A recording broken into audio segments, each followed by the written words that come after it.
Salut amis lanceurs de billes, bienvenue sur ma chaîne YouTube.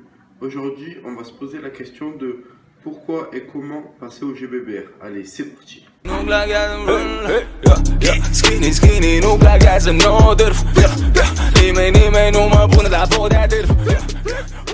Avant toute chose, qu'est-ce que le GBBR? Alors le GBBR, c'est les répliques longues qui fonctionnent au gaz.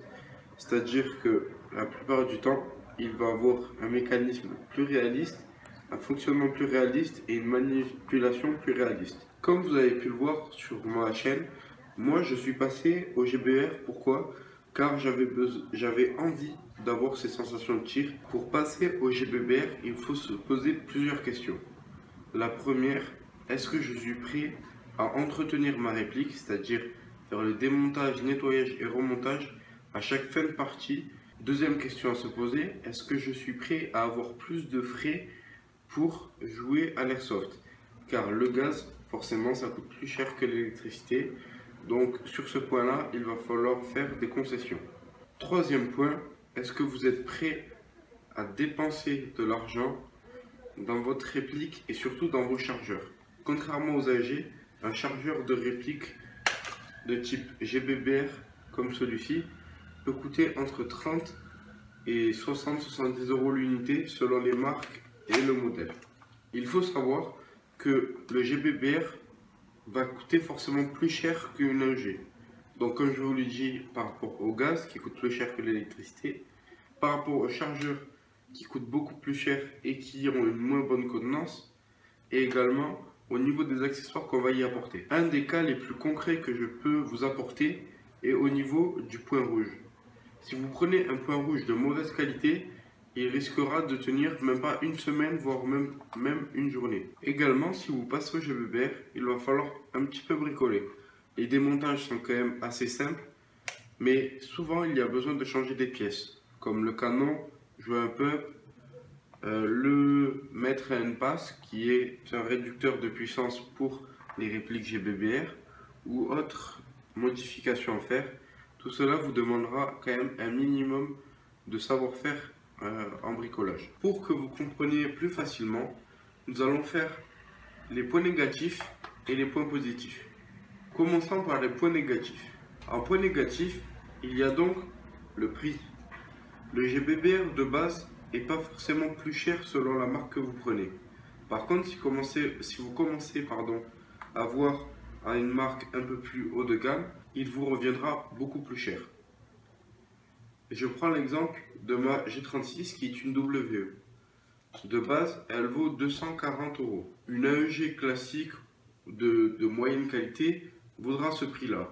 En revanche, au niveau des chargeurs, ce sera beaucoup plus cher, vu que pour une G36W, il faut compter une quarantaine d'euros pour un seul chargeur qui contient 30 billes. Là où la différence va se faire, c'est si vous prenez un GBBR haut de gamme. Exemple, vous prenez une HK416 de chez VFC qui va vous coûter 500 €. Rajoutez-y le frais des chargeurs qui est au-delà de 50 € par chargeur. Et là, ça commence à devenir beaucoup plus cher. Deuxième point négatif, l'entretien. Les AEG comportent très peu d'entretien. En revanche, les GBBR en demandent beaucoup.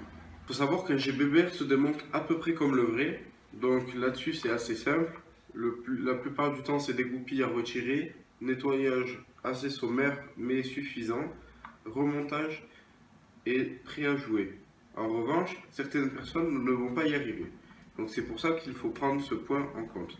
Attention aux personnes qui se disent que de ne pas entretenir sa réplique pourra faire l'affaire.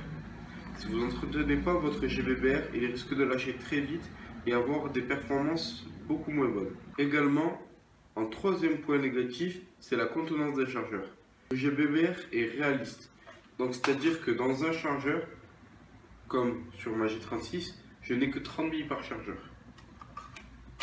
Également, les chargeurs sont beaucoup plus lourds vu qu'il y a tout un système de contenance de gaz pour le rediriger vers le mécanisme interne de la réplique. Cela rajoute beaucoup de poids au chargeur, et pour des chargeurs de G36 par exemple, il faut compter environ 400 grammes par chargeur. Le quatrième point négatif, et qui n'est pas des moindres, c'est le problème du dégazage. Une réplique à gaz risque de ne pas fonctionner correctement en hiver à cause des basses températures et du coup le gaz va très mal réagir. Cela dépend encore de vos répliques. Par exemple, moi ma G36 qui est toute en polymère va pas forcément craindre le froid vu qu'elle ne va pas forcément le garder. En revanche, un GBBR qui est tout en métal risque de souffrir du froid et là ça risque d'être vraiment problématique si vous avez que cette réplique. Enfin, parlons des points positifs. C'est très simple, le fonctionnement réaliste qui vous donnera une meilleure immersion dans votre jeu, le ressenti, le bloquement de la culasse en arrière à chaque fin de chargeur font que vous allez plus aimer le GBBR si vous êtes déjà attiré par ça. Autre point positif pour moi, c'est que j'ai l'impression que les répliques ont quand même un aspect beaucoup plus réaliste. Par exemple au niveau des chargeurs qui sont plus lourds et avec moins de condense, ou même les fonctionnalités de la réplique qui sont comme les vrais. Par exemple au niveau du levier d'armement, il va falloir le tirer pour engager la première vie, etc. Pour moi, c'est vraiment le point positif des répliques GBBR et c'est ce qui fait que les gens en achètent. Au niveau des points positifs, j'ai remarqué également que les GBBR avaient de meilleures performances. Est-ce que c'est que sur mon modèle et les autres non, ou est-ce que c'est sur tous les modèles? Mais vraiment le GBBR apporte beaucoup plus de portée à mon goût. J'en ai donc fini avec cette vidéo. Si elle vous a plu, n'hésitez pas à me le dire en commentaire, c'est très important pour moi.